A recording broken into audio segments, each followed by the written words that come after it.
Hello बच्चों, स्प्रीता पहचान classes में मैं आपका स्वागत करती हूँ, हार्दिक अभिनंदन करती हूँ। आज की इस क्लास में हम बचे हुए सूरदास के तीनों पद क्षितिज भाग 2 पार्ट 1 सूरदास के पद वर्ग दशम सीबीएसई बोर्ड की परिचर्चा करूंगी, उसकी व्याख्या करूंगी। ये आपके लिए बहुत जरूरी है बच्चों, इसको आप नोट कर सकते हैं या स्क्रीनशॉट लेके रख सकते हैं। ये आपके लिए बहुत आवश्यक है और ये जानकारी आपको होनी चाहिए। ठीक है, आगे शुरू करती हूं मैं। तो आज क्षितिज भाग 2 सूरदास के पद के बचे 3 पदों की हम चर्चा करेंगे। ठीक है बच्चों, तो द्वितीय पद में एक बात मैं बताना आपको इनके परिचय में भूल गई थी। एक पर ये चीज और जान लीजिए आप, इस बार बीपीएससी टीयर 2 में इसकी चर्चा हुई थी। ये महत्वपूर्ण प्रश्न के रूप में था कि गौ घाट से किस कवि का संबंध है। तो ये गौ घाट में रहते थे, बनारस के गौ घाट में यह निवास स्थान, इनका निवास स्थान था। ठीक है, इसको आप स्मरण में रखिएगा क्योंकि यह प्रतियोगिता परीक्षा में अन्य और भी एसएससी में और अन्य जगहों में भी, पुलिस वाले में एग्जाम में भी इसको पूछा गया है। ठीक है, इस बात का आप स्मरण रखिएगा। चलिए मैं शुरू करती हूँ। अब इस द्वितीय पद में मैंने आपको बताया था कि भ्रमर गीत का प्रसंग चल रहा है। हमारे उद्धव भैया, उद्धव जी मथुरा से गोकुल आए हुए हैं गोपियों को ज्ञान के माध्यम से दीक्षित करने, योग के माध्यम से दीक्षित करने। गोपियां व्यथित है कृष्ण के नहीं आने पर और उनकी व्याकुलता लगातार बढ़ रही है। वे प्रेम साधना के माध्यम से उल्टे उद्धव जी को समझा रही हैं, प्रेम साधना का महत्व बता रही हैं और अपनी स्थिति बता रही हैं। बड़ा अच्छा प्रसंग चल रहा था। इस द्वितीय पद में गोपियां व्यथित हो गई हैं। पहले पद में उन्होंने व्यंग करके उनको उल्हाना दिया, उनको समझाया। उस समय तक उनका मन संयमित था, लेकिन इस पद में गोपियों का मन व्यथित हो चुका है। उनकी आस टूट रही है, पता नहीं कृष्ण आएंगे कि नहीं आएंगे। वो अंदर से बहुत दुखी हो गई हैं। उसी क्रम में देखिए वो क्या कर रही है उद्धव जी को, मन ही मांझ रही, यानी हमारे मन की बात मन में ही घूम रही है, मन में ही उसको मांझ हो रही है, लगातार मंझ रहे हैं। यानी उसके प्रेम में, उनका जो कृष्ण का प्रेम है गोपियों के अंदर में, वो मन ही मन में मंझाया जा रहा है, मांझा जा रहा है उसको। कहिए जाए कौन पे उद्धव नाही परत कही, ये मैं अपनी मन की व्यथा कैसे कहूँ, किससे कहूँ, किस प्रकार कहूँ, यह मुझे पता नहीं चल रहा है। शायद वो इसे समझ भी पाएंगे कि नहीं। अब मेरी मन की व्यथा, हम लोगों की मन की व्यथा मन में ही घूम रही है, मन में ही दबी हुई है। अवधि आधार आस आवन की तन मन बिथा सही, हम सोचते थे कृष्ण आएंगे, उनके इंतजार में हम इतने दिनों से तड़प रहे हैं और आस थी मन में कि वो जरूर आएंगे। अब लगता है वो आस टूट रही है, धीरे धीरे हमारी आस टूट रही है और हम व्यथित हो रहे हैं। तन मन बिथा सही, तन और मन दोनों पे इस व्यथा को, इस दुख को, इस कष्ट को हम सह रहे हैं। उद्धव जी इसका वर्णन मैं कैसे करूं, हमारे जो आंतरिक स्थिति है मैं इसका वर्णन कैसे आपसे करूं। अब इन जोग संदेश सुनी सुनी बिरहनी बिरह दही। इस जोग के, यानी योग, उन्होंने जो योग ज्ञान का या ज्ञान के माध्यम से जो उनको दीक्षित कर रहे थे, वो कह रही हैं कि अब इस संदेश को सुन सुनकर हमारी जो बिरहनी है, जो विरह की वेदना है, वह और बढ़ गई है। वह कम होने के बदले वह और क्या हो गई है, बढ़ गई है। उद्धव जी आप जो मुझे योग के माध्यम से हमें दीक्षित करने की कोशिश कर रहे हैं, हम पे कोई इसका असर नहीं हो रहा है, उल्टे हमारा दुख और बढ़ रहा है, हमारी जो व्यथा है, कृष्ण की जुदाई की जो व्यथा हमारे अंदर चल रही है, वह और भी बढ़ रही है। बहुत व्यथित हो गई है गोपियां, उनकी आस धीरे धीरे टूट रही है, उनका मन बहुत चंचल हो रहा है, बहुत परेशान हो रहा है। चाहती हुती गुहार जित ही तय उततय धार बहे।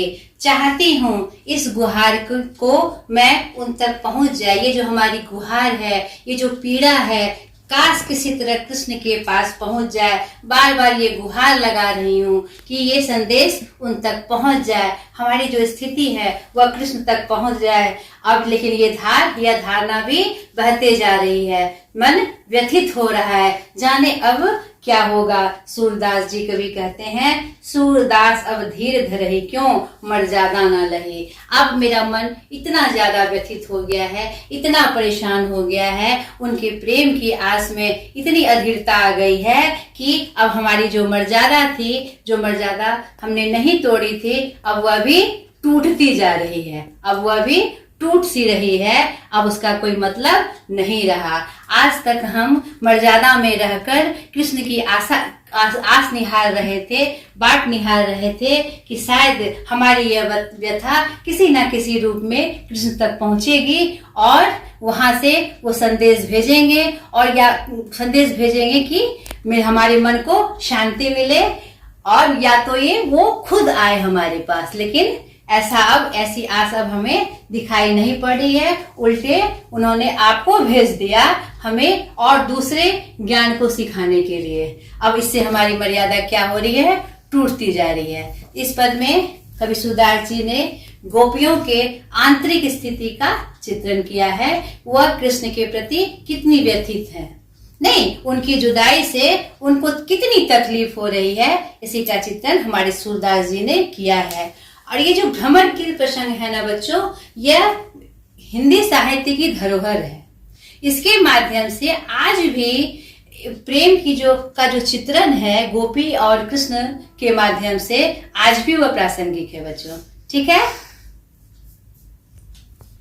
अब बच्चों हम इसी सूरदास के पद के तीसरे पद को देखिए, जिसमें भी भ्रमर गीत का ही सार है, उसी का प्रसंग है। इसी क्रम में कथा आगे बढ़ रही है कि किस किस रूप में गोपियों की व्यथा उद्धव जी के सामने आ रही है। वो जो संदेश लेकर कृष्ण भगवान का आए हैं, और कृष्ण भगवान ने जो उन्हें भेजा है कि ये जो योग साधना का प्रभाव है, जिसे उन्होंने सर्वोत्तम बताया था, और क्या कहते हैं, यहाँ पहुंचकर कृष्ण की भी ये लीला थी कि उन्हें सच्चा ज्ञान प्राप्त हो जाए और गोपियों का जो आंतरिक मधुर और सच्चा जो प्रेम है कृष्ण के प्रति, उसकी अनुभूति उद्धव जी को हो जाए। अब आगे क्रम में देखिए क्या कहती हैं गोपियां, क्या कहती है फिर उद्धव जी से, हमारे हरि हारिल की लकड़ी। इसका क्या मतलब है, गोपियां कह रही है हमारे जो कृष्ण है, हे उद्धव जी, हमारे जो कृष्ण है हारिल की लकड़ी की तरह है। हारिल एक पक्षी होती है जो लकड़ी को मुंह से दबाए रहती है।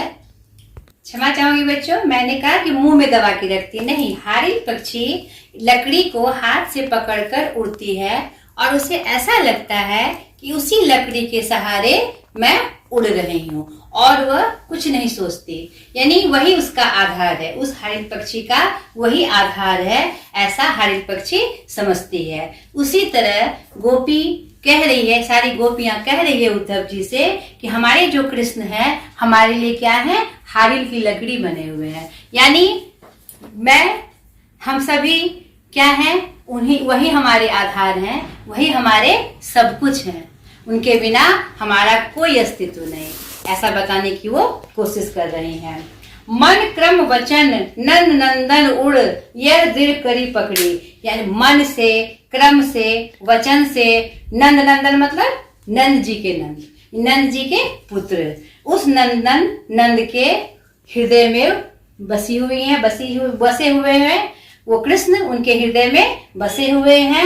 यह दृढ़ निश्चय करके हमने पकड़ा हुआ है, यह हमारे अंदर दृढ़ निश्चय के रूप में समाहित है, यानी कृष्ण ही हमारे आधार हैं, यह एक दृढ़ रूप से हमारे अंदर अंकित है। ठीक है बच्चों, जागत सोबत स्वप्न दिवस निशी जागते सोते क्या होता है, दिवस में यानी दिन में, निशी यानी रात में, कान्हा कान्हा झकरी, वह सिर्फ क्या झकती है, हमारा मन क्या झकता है, श्री कृष्ण और कृष्ण, उसके अलावे उन्हें और कुछ भी नजर नहीं आता है। ये जो हमारा मन है कृष्ण के अलावे किसी को नहीं देखता, ना ही देखना चाहता है। ठीक है बच्चों, सुनत जोग लागत हो ऐसी जो करोई ककड़ी, ऐसी जोग लग गई है हमारे और कृष्ण के अंदर के बीच, ऐसी जोड़ी बन गई, ऐसा रिश्ता बन गया है जैसे कि करुई ककड़ी हो। यानी करुई क्या हो, वो ककड़ी हो। उन्होंने ककड़ी का उदाहरण देकर, कड़वे खीरे का उदाहरण देकर उन्होंने इसका उदाहरण पेश किया है। और बार बार आप जो हमें ये संदेश दे रहे हैं ज्ञान मार्ग का और ये योग साधना का, उससे ऐसा प्रतीत हो रहा है कि हमारा मन कड़वी, यानी कड़वी ककड़ी मतलब मन कड़वा हो गया है। ऐसा सोच सोच के हमारा मन क्या हो गया है, कड़वा हो गया है हमारे अंदर। अब ये बात आपकी अंदर नहीं जा सकती है। यानी मन क्रम वचन सबसे यह कृष्ण के चरणों में लीन है, कृष्ण में समाहित है। ऐसा करके वे अपने बात को आगे कह रही हैं। सो तू व्याधि हमको ले आए, देखी सुनी ना करी, यह तो सुर तिन्हई लय सौंपो, जिनके मन चक्री। कह रही है गोपियां, ये जो व्याधि या जो रोग वो हमको लगाए हैं, हमारे लिए आए हैं, यह देख सुनकर उन्होंने नहीं की है। यानी कि वो ये बताना चाह रही हैं कि आपको वो खुद तो नहीं आए हमारी हालत को देखने, खुद वो, और उन्होंने संदेश भी अपने बारे में कोई संदेश नहीं दिया, आपको भेज दिया हमें योग की शिक्षा देने, ज्ञान की शिक्षा देने। मैं क्या ज्ञान लूं, मैं कहाँ से ज्ञान लूं? हमारे तन मन में कृष्ण के अलावे और कुछ बसाने की शक्ति नहीं है। उनका इस तरफ संकेत है कि यह व्याधि जो उन्होंने लगाई है वह सही नहीं है।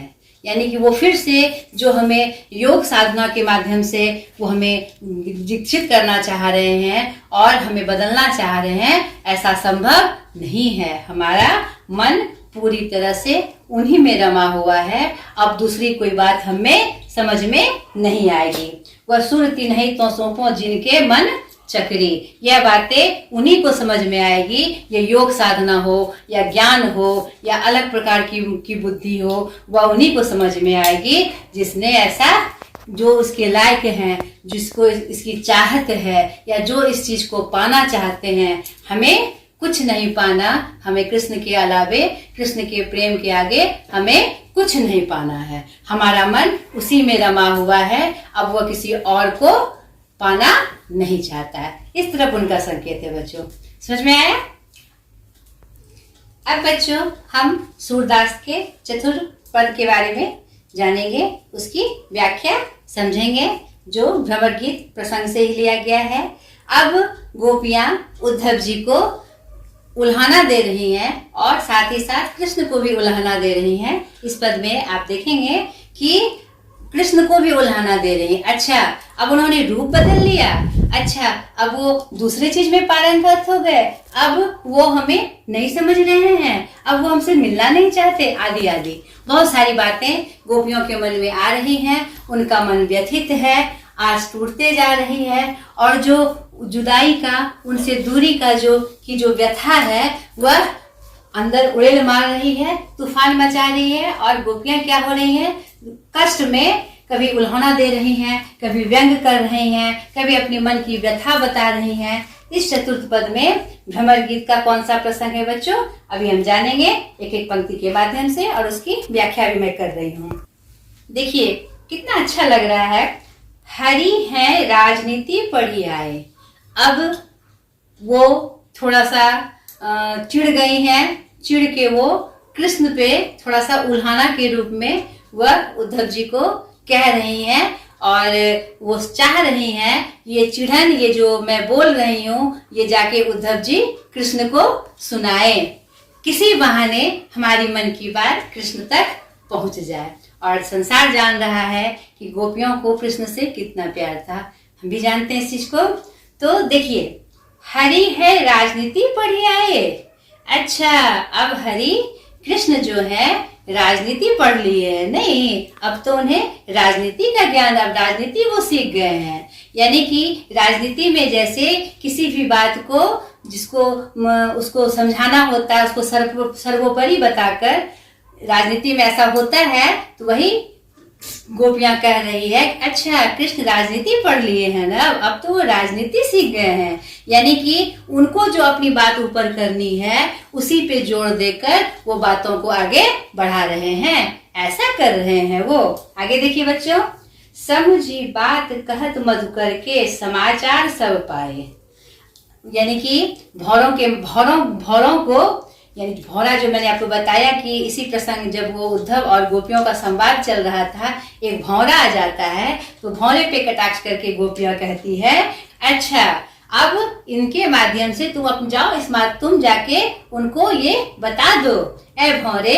यानी कि उनका संकेत है उद्धव जी के तरफ, लेकिन वो कटाक्ष किस पे कर रही है? मधुकर पे, यानी भौरे पे कर रही है। क्या कह रही है कि ये बात किसी तरह ये उल्हाना ही सही कृष्ण तक पहुंच जाए कि समाचार लेके आए हैं। क्या लेके आए हैं? एक अति चतुर होते पहले ही अब गुरु ग्रंथ पढ़ाए। एक तो वो पहले से चतुर थे, हर चीज में वो चतुराई करते थे, हर चीज में चतुरता से वो आगे बढ़ जाते थे, सब करते थे। अब पहले से वो चतुर थे, अब तो वो गुरु ग्रंथ भी पढ़ लिए हैं। अब जो ये राजनीति का गुरु ग्रंथ है, अब तो उन्होंने वो भी पढ़ लिया। अब तो वो राजकाज के नियम भी सीख गए। अब तो उनको सलीके से उठने बैठने को वो सही मानने लगे। अब वो कृष्ण जो गोकुल में गायें चराते थे, अब वो ऐसा थोड़ी है। मतलब कहने का संकेत है कि वो उल्हाना देकर गोपियां कृष्ण से, उद्धव जी से कह रही हैं कि अरे पहले तो कृष्ण हम सब में घुले मिले थे, अब तो वो विशेष हो गए हैं। उनको उल्हाना के स्वरूप में ये बातें कह रही हैं। बड़ी बुद्धि जानी जो उनकी, जोग संदेश पठाए। अच्छा, उनकी बुद्धि बढ़ गई है, वो बड़ी बुद्धि वाले हो गए हैं, तभी तो योग का संदेश यानी योग साधना का, ज्ञान मार्ग का, ज्ञान के माध्यम से योग साधना का संदेश पठाए हैं अब आपके माध्यम से। अच्छा, अब उनकी बुद्धि बढ़ गई है। उधो भले लोग आगे के परहित डोलत धाये। और ये जो उद्धव जी हैं, जो भले लोग हैं, उनको आगे करके, वो उनकी बड़ाई करके उनके सामने कह रही हैं कि ये जो भले उद्धव जी हैं, उनको आगे करके इनको मोहरा बनाया है हमें समझाने का। वाह, बहुत तेज हो गए हैं वो, खुद तो नहीं आए और उद्धव जी को आगे कर दिया और उसे मोहरा बना दिया कि उन्हें जाके योग संदेश पहुंचा दो। वह अंदर अंदर कुढ़ रही हैं, चिढ़ रही हैं और उन्हें उल्हाना देते जा रही हैं। अब अपने मन फेर पाइए, चलत जो होते चुराए। अब उन्होंने अपने मन को बदल लिया है। पहले जो उनका मन हमारे बीच रमता था, इस गोकुल में रमता था और कहीं नहीं रमता था, अब उन्होंने मन को क्या कर लिया है? फेर लिया है। अब उनका ध्यान कहीं और चला गया, अब उनका मन कहीं और लगने लगा है। चलत जो होते चुराए, तो फिर उन्होंने हमारे मन को क्यों चुरा लिया? वो हमारे मन को चुरा के क्यों ले गए? ते क्यों अनिति करे आपुन, जे और अनिति छुड़ाए। यहाँ पर बड़े अच्छे शब्दों में गोपियां कह रही है कि वो तो राजा है ना, राजा का क्या धर्म है?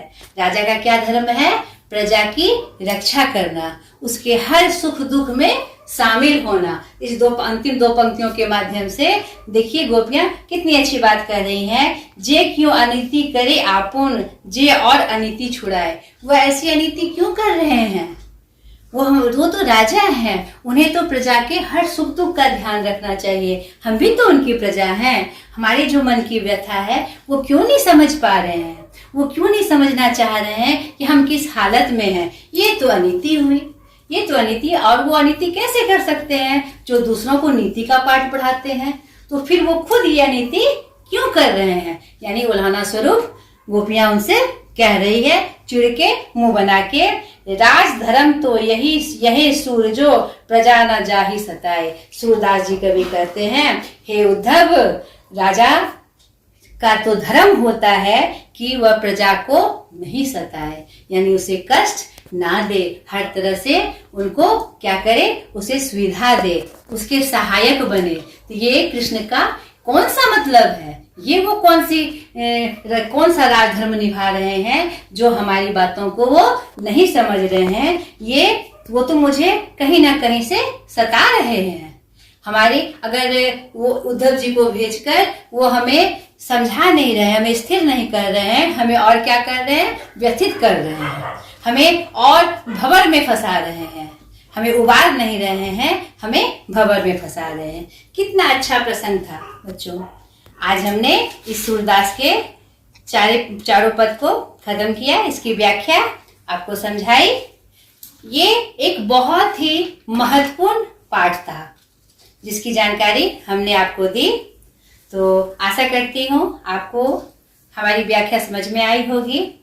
अगर वीडियो अच्छा लगा होगा बच्चों तो इसे सब्सक्राइब करें, शेयर करें और मुझे सपोर्ट करें। मैं बार बार कहती हूँ कि मैंने जो ये हिम्मत दिखाई है इस पहचान क्लास के माध्यम से हिंदी को समृद्ध करने की, उसमें आप मेरा जरूर से जरूर सपोर्ट करिए, यानी सहयोग करिए, ताकि मैं इस पहचान को पूरे भारत में और पूरे विश्व में, आज हमारी हिंदी विश्व स्तर पर जो तीसरे स्थान पर है, उसे मैं बढ़ा सकूं। आज तक के लिए इतना ही बच्चों, बाय बाय।